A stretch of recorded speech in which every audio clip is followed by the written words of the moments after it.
Rap news, street politics, the best hood channel on YouTube. And we back with them bad people in this big U federal indictment.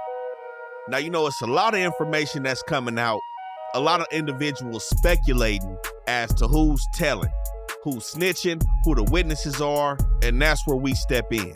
Now, right now, we got one main individual who's playing some dirty games in this paperwork. Now, as we broke down when we covered this big U indictment, there's confidential informants, multiple witnesses in multiple areas. And we also have some snitches on the forecast as well.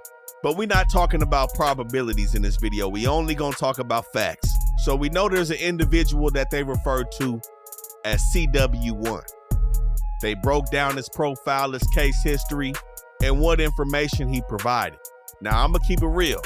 I'm onto that dude, but I'm not 100% for sure that is who I think it is. So we're not gonna put that out there because, you know, we're not here to make allegations in terms of who's snitching. We're gonna tell you exactly who it is. And you know, a lot of people, of course, they want it to be Wack 100. They want it to be 600, Brick Baby. We know Loose Cannon's already telling. He's self-snitching. He's implicated himself. But this individual right here is also snitching on Loose Cannon. But as of right now, we gotta say factually, it's none of them other dudes. But you know the saying, when life gives you lemons, you end up with Dale Morrison. Now, Dale Morrison is gonna be victim number one. This is actually gonna be the biggest rat in this case. So again, this is not CW1 who was pardoned by Joe Biden. And this is not witness one that was around the alleged murder situation in Nevada. The witness that was working as a security guard in the studio. This is the man that was getting extorted, so to speak. The one that was robbed by Loose Cannon. And the club promoter who set up the whole situation with Big U and Deja Vu, where it was said that Big U has shook down 30 racks out that situation. But the key thing, man, is who is Dale Morrison? Now, he's not only a rat, he's actually a club promoter, and I would say somewhat of an entrepreneur throughout the city. And the next question one may ask is, why Dale Morrison? Why was he being shook down? It seems like this dude is one of them guys playing all sides.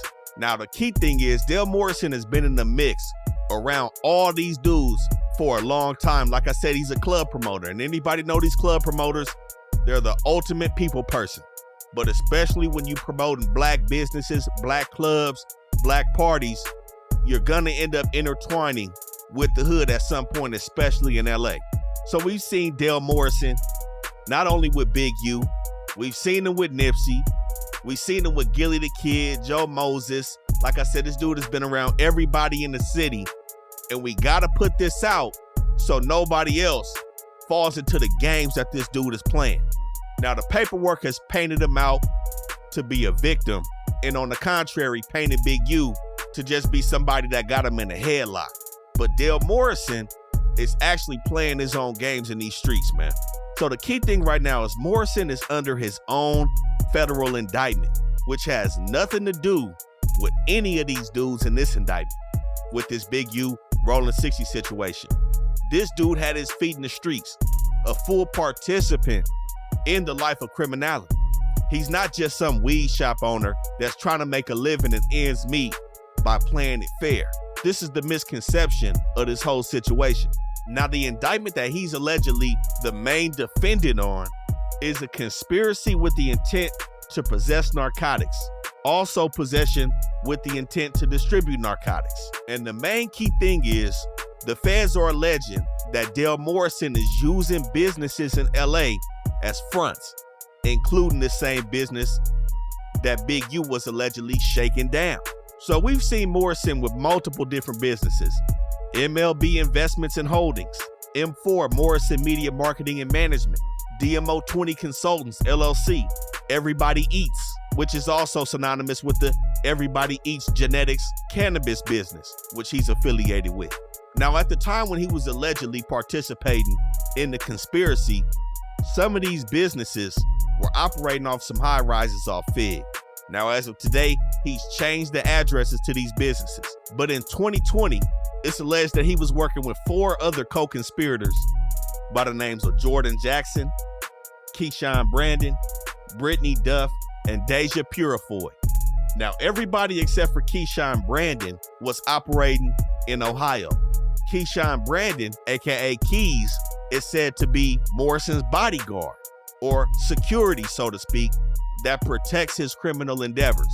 And it's said that on July 25th, 2020, Keys was chaperoning around 7,000 grams of meth, approximately 2,000 grams of powder, and around 5,300 grams of weed from LA to Ohio, which is when they got pulled over. And somehow, some way, it comes out that this shipment came from Dale Morrison. Now, mind you, this is July 2020. In the Big U indictment, the feds said they didn't start watching Big U until February 2021, after the alleged murder committed by Big U in Nevada. But again, they was already watching the 6-0s in 2020, and they were able to track 8 USPS packages sent from Ohio to different addresses in LA, some in the 40s, a business in the Mansfields, and of course, a Addy in the 6-0s, where it said that around 150 racks had came from Ohio and touched down to LA, which the feds are alleging is proceeds that Morrison was receiving in this drug conspiracy. Now, 6 days after they got caught in that car, Morrison's house was hit July 31st, 2020, where it said this dude also had a bunch of weapons. But he wasn't fully taken in on this indictment until a year later, April 28th, 2021. But the Big U document alleges that he was a known extortion target since the beginning of their investigation on Big U. So as we see here in this Big U paperwork, it states victim 1 has a criminal history that includes arrest for narcotics conspiracy and distribution in violation of Title 21, Section 846, respectively, for which he is pending sentencing. It's still an open Fed case. He hasn't been sentenced. Why? Because he's using his telling on Big U in this indictment, in which it says that victim 1 will likely receive cooperation credit based on this case in his unrelated pending drug case from the United States Attorney's Office in the Southern District of Ohio. So this information right here is why there's no need for guessing. There's no need for allegations. There's a lot of bunk that's coming out. Is this dude snitching? Is he snitching? You know, people grasping at straws just for the content. The paperwork is telling us who these people are. Now, like I said, in the forecast, there are some snitches that's coming out, but you know, that's neither here nor there, because we have to move factually when we talking about people as rats. And this is what I mean by, this is a dirty character right here.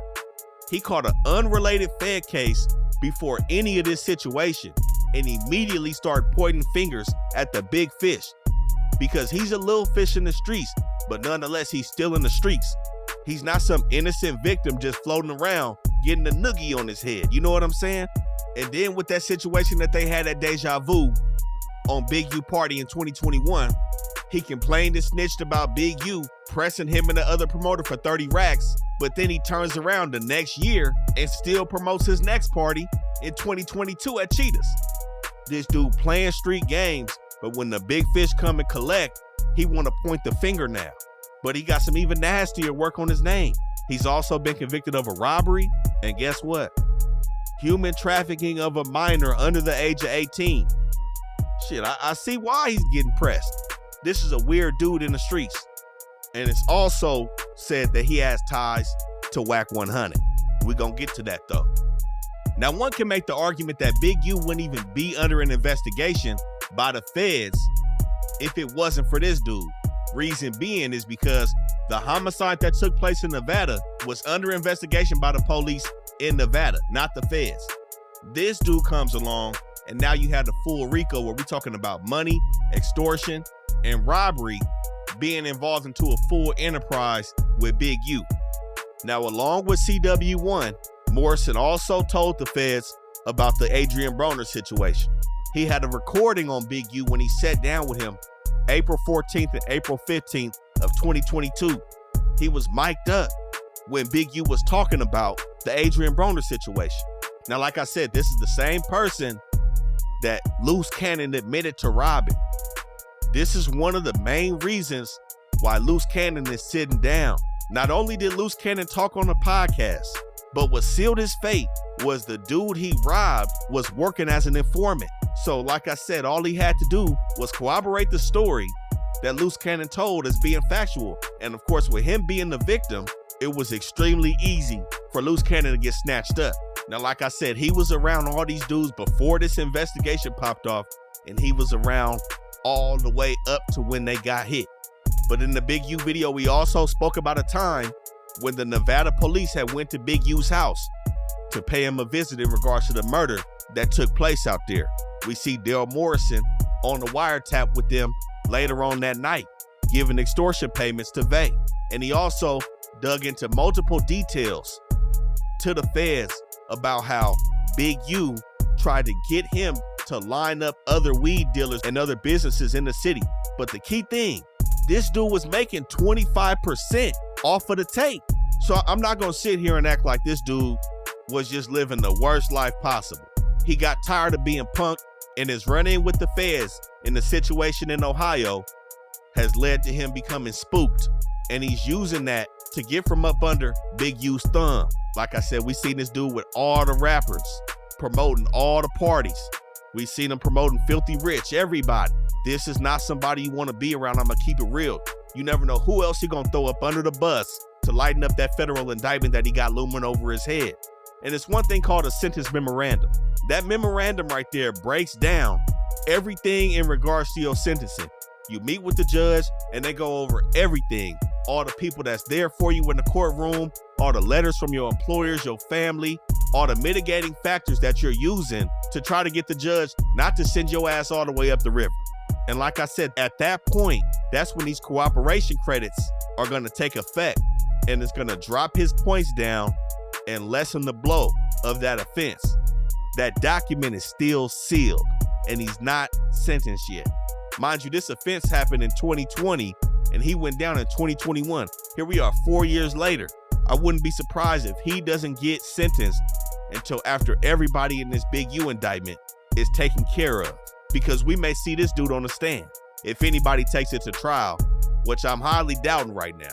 But like I said before, this dude participated in countless wiretaps.